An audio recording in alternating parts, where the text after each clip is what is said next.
Il faut faire quelque chose. Max vit dans un appartement avec son vieux chat Mix, qui est aveugle.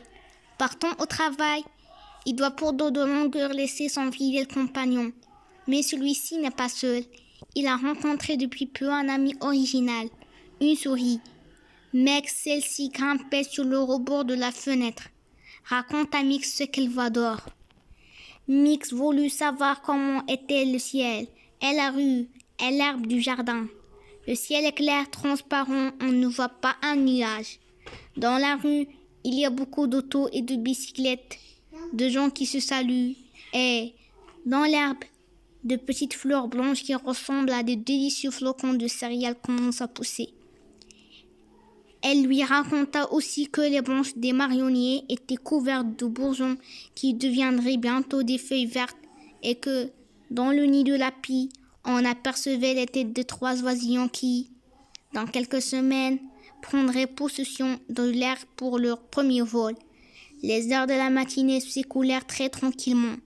Mix, allongé à sa place favorite, et Max, debout sur le rebord de la fenêtre, lui décrivant tout ce qui se passait.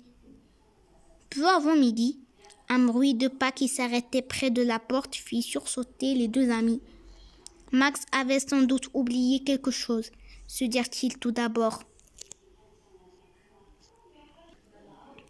Mais Mix dit que ce n'était pas les pas décidés et joyeux de Max. Il était différent, précautionneux, méfiant, et leur émoi rondit en entendant le bruit métallique d'un trousseau de clés. « Je meurs de peur, je suis une souris très trouillarde, la plus trouillarde des souris.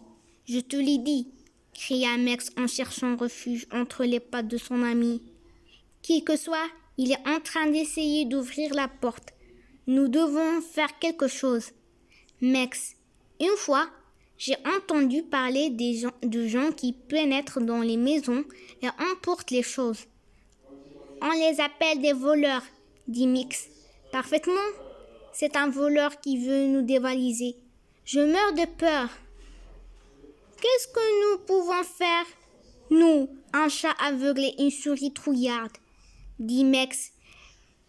Mais elle suivit son ami jusqu'à la porte alors que le bruit de différentes clés essayant d'entrer dans la serrure leur faisait éprouver un froid très distinct de celui de l'hiver. On doit faire quelque chose.